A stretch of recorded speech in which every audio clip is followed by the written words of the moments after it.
Hello दोस्तों, कैसे हैं आप लोग। हमारी आज की कहानी का नाम है भात की भरपाई। सब लोग साथ बैठकर खाना खा रहे थे, जबकि बहू श्रुति सबको खाना परोस रही थी। रोज खाना खाते समय इस समय कोई ना कोई बातचीत चल रही होती थी, पर आज बिल्कुल शांति थी। अम्मा जी बार बार अपने बेटे रितेश की तरफ देखकर उसे इशारा कर रही थी।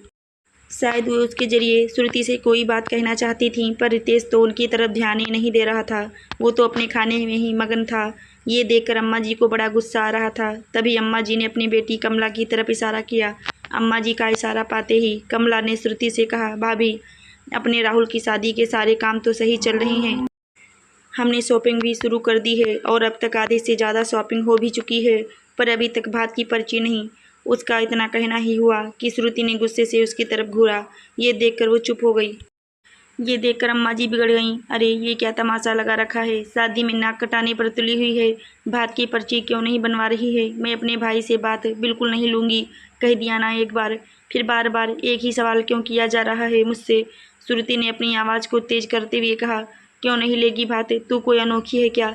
जो ज़माने से चला आ रहा है वही तो मांग रहे हैं, और शादी के समय ये रिवाज तो होता ही है। तेरे लिए हम रिवाज नहीं बदलेंगे।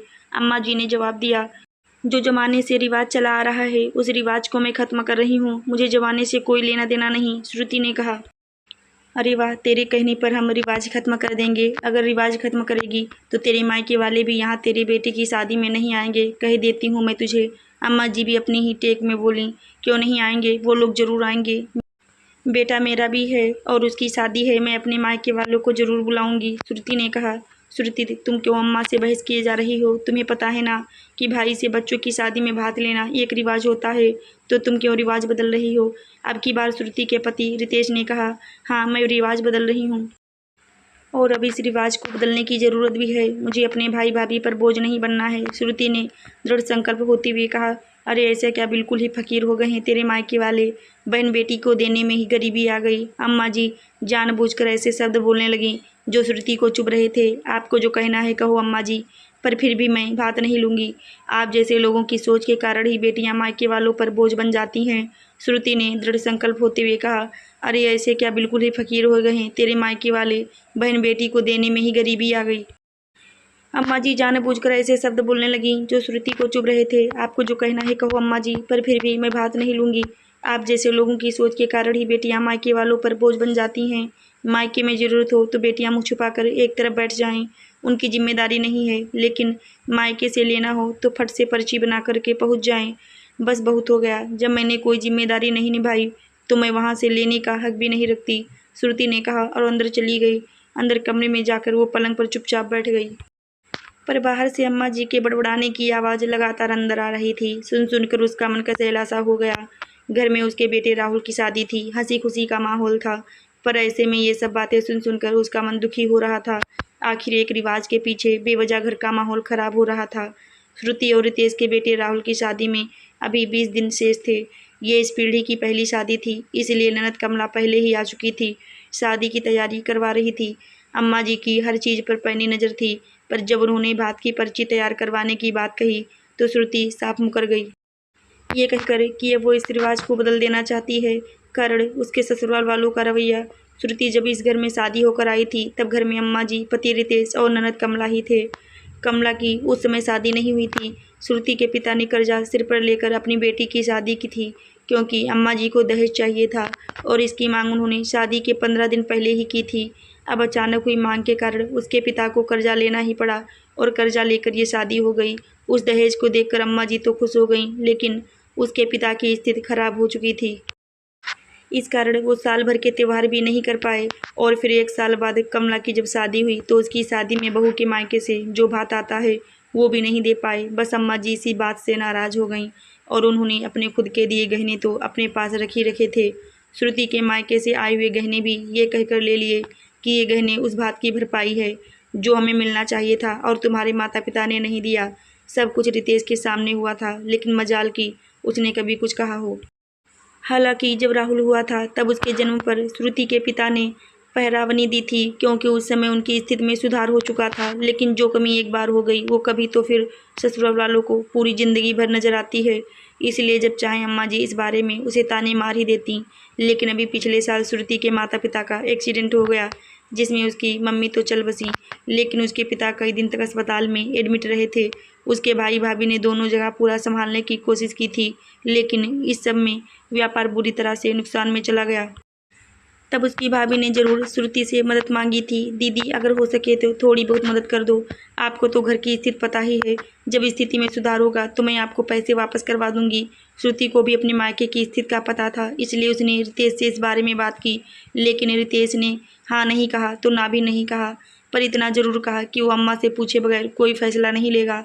उसी समय उसने अपनी अम्मा के कमरे में जाकर इस बारे में पूछा तो अम्मा नाराज़ हो गई। तेरी भाभी में शर्म नाम की चीज़ है या नहीं? बहन बेटियों को देते हैं या उनसे लेते हैं? पर रितेश ने कुछ नहीं कहा। तब श्रुति ने कहा, अम्मा जी अभी उन लोगों की स्थिति वाकई ख़राब है, आप तो खुद जानती हो कि अभी इन दिनों मेरे मायके में क्या क्या बीता है। अगर अभी मदद कर देंगे तो क्या हो जाएगा? वो लोग पैसे चुकाने से मना थोड़ी ना कर रहे हैं।